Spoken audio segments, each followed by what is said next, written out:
Ndugu zangu, mabibi na mabwana, kupitia huduma hii nitakayoizindua leo, mwananchi yoyote sasa ataweza kujua kama namba yake ya utambulisho ya taifa imetoka au kama kitambulisho chake cha taifa kiko tayari na kiko wapi.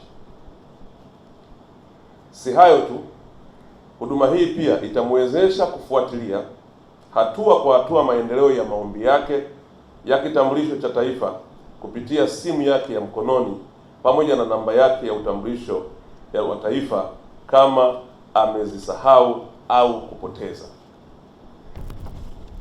Jambo hili ni la kufurahisha na ni mafanikio makubwa, na zaidi ni kwamba huduma hii kama ilivyodokezwa hapo awali ni ya bure, haina malipo. Mwananchi atatuma ujumbe mfupi kwa kutumia short code namba 15274 na kupata taarifa hizo papo hapo bila kwenda ofisi za NIDA kufuata huduma hizo. Nitoe rai kwa wananchi wote nchini kutumia kikamilifu huduma hii mpya, kwani kwa kutumia simu yako ya mkononi popote ulipo na wakati wowote utakao unaweza kupata taarifa hizi kwa haraka na kwa uhakika. Ndugu zangu, mabibi na mabwana, hatua hii inaenda kuondoa matatizo ya muda mrefu, ambapo hivi leo tunavyozungumza katika wilaya zetu viko vitambulisho vingi sana ambavyo havijachukuliwa, na sababu kubwa inakuwa ni hiyo kwamba muombaji hajui kitambulisho chake kiko katika hatua gani. Kupitia mfumo huu sasa utajibiwa na utaambiwa kama namba yako umepata ndani ya siku 5 toka siku uliyoomba, na kama hujapata ndani ya siku 5 toka ulipoomba, ukitumia mfumo huu ukauliza, utajibiwa kwamba hujapata namba kwa sababu fulani fulani fulani, na uje mahala fulani ili tuangalie takwimu zako kama zimekaa sawa sawa. Kwa na tulishatoa maelekezo kwamba tunatumia siku 5 uweze kupata namba, na usipopata namba siku 5 ina maana kuna tatizo, lakini kadi ni siku 21. Sasa kutokana na hilo, kupunguza usumbufu kwa mwananchi, ndio tumeamua kuzindua hii namba ambayo nafikiri imejaribu kuelezewa vizuri. Ni kwamba namba hii itamrahisishia mtu kuweza kufahamu, yaani Mheshimiwa Waziri, namba hii itaweza kumsaidia mwananchi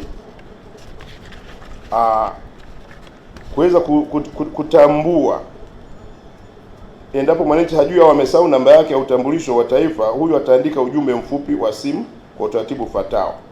Kwa mfano, mtu amesahau au umeshajiandikisha, unataka kujua hatua ya kitambulisho chako iko wapi.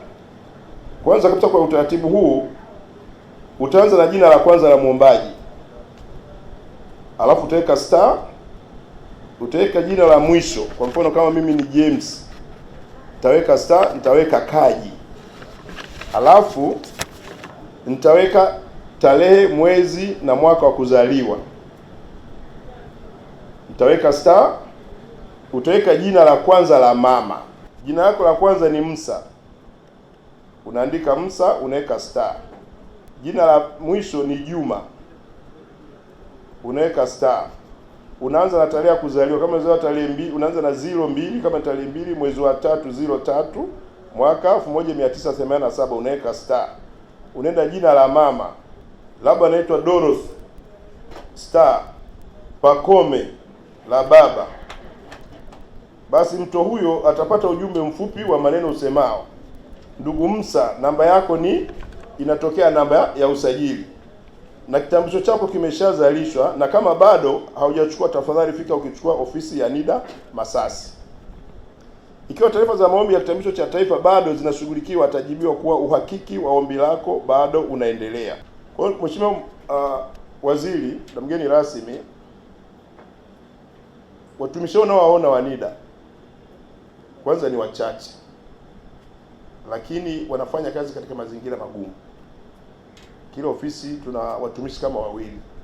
Unaweza kukuta ofisi nyingine, nilienda kwa mfano Tanganyika, Mheshimiwa Waziri, watumishi wanasafiri mpaka kilomita 700, inabidi atoke Uvinza kwa mfano, anakuja Tanganyika afu ndio anaenda kuingia, na tulikuwa na matatizo pia usafiri, lakini tunashukuru Mheshimiwa Rais Dr. Samia Suluhu Hassan ametuwezesha kupata magari ambayo yanaweza kuingia kwa awamu. Kwa unaweza ukaona jinsi gani ambavyo umejitahidi, lakini na ndio maana mimi namshukuru serikali imetupa tuzo ya ubunifu. Watumishi hao unaoona Mheshimiwa, katika mazingira waliokuwa nayo wameweza kuunda mifumo 120 na ambayo tumeokoa billions of money.